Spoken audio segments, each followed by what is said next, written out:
I've looked through all the research surrounding the upper pec and I've realized we've been training our chest wrong this entire time. Check this out.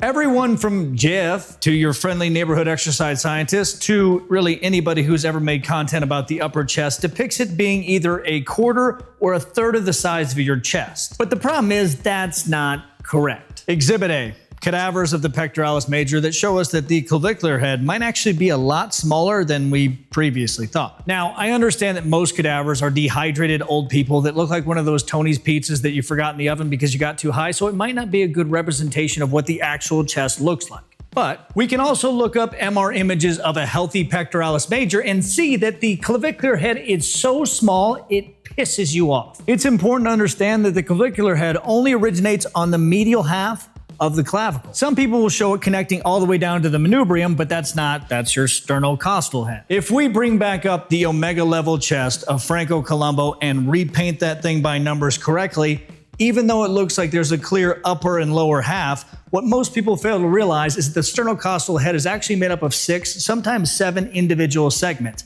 That's what we're looking at here, that much development. And if we zoom in, you can see his upper chest is actually right there. Here's a fun little exercise you can do to yourself. Touch your neck vagina, your jugular notch, go up on one side and find the peak. From there, draw a straight line to right above your armpit. That makes up the inferior fibers of your clavicular head. Now half your clavicle and go down on that same path. That's the superior fibers. And now you should be fucking disappointed. Okay, so the upper chest is predominantly superior fibers of the sternocostal head. But the real question is, does that affect how we train it? And I think the answer is yeah, because it's not just random YouTubers that got this wrong. Some researchers did as well. Like this one, which is fairly significant because it's one that a lot of people cite when they give their recommendations on how to grow the upper chest. It concluded that the best way to target the clavicular head, the upper pec, was to set a bench up at 30 degrees and press with your elbows at 45 degrees, which you might have heard of before because everybody says that. Also, everybody's upper chest sucks, so there's that. The only issue is if you look at where they place the electrodes, knowing what you know now about the origin and insertion, they fucking missed. So, oops. Now, by all means, if your chest is growing, then keep doing what you're doing. Mine, on the other hand, always sucked and never grew. So for me, this newfound understanding changed the way I trained my upper chest. And pairing that with the increased range of motion I got from focusing on retracting my scaps with every single movement actually got it to grow. And by no means is my chest now huge, but you have to understand I have 0 chest genetics.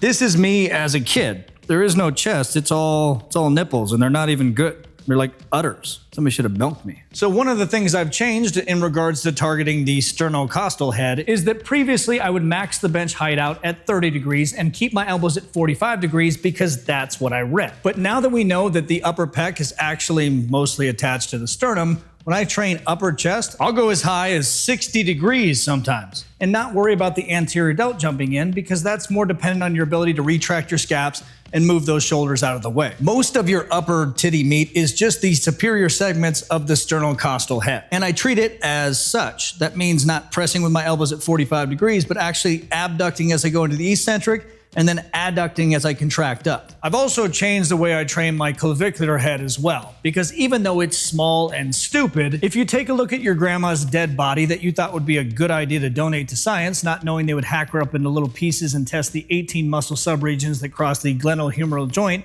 finding that the clavicular head outpaces the anterior delt pretty much the entire time you take your arm through flexion, means that an exercise like this, as dumb as it looks, is great for targeting that head, and has made it into my rotation, even though it feels real stupid. That also means when I'm pressing on an incline but not trying to target those superior sternocostal segments and want to hit my clavicular head, I will keep my elbows as close as I can to my body to make it a flexion dominant press, because the anterior delt can create the most leverage when pressing in the scapular plane. So when people press with their elbows at 45 degrees and then complain that they feel it all on their delt, no shit, that's gonna happen. So the big takeaways. Number 1, most of your upper pec is actually attached to your sternum and manubrium and is part of your sternocostal head.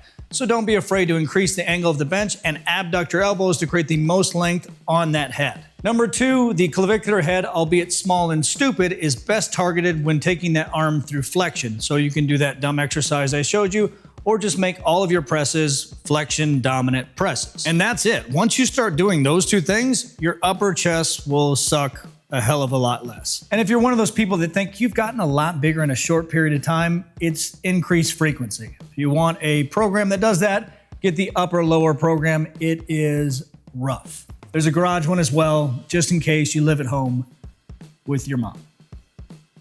Yeah.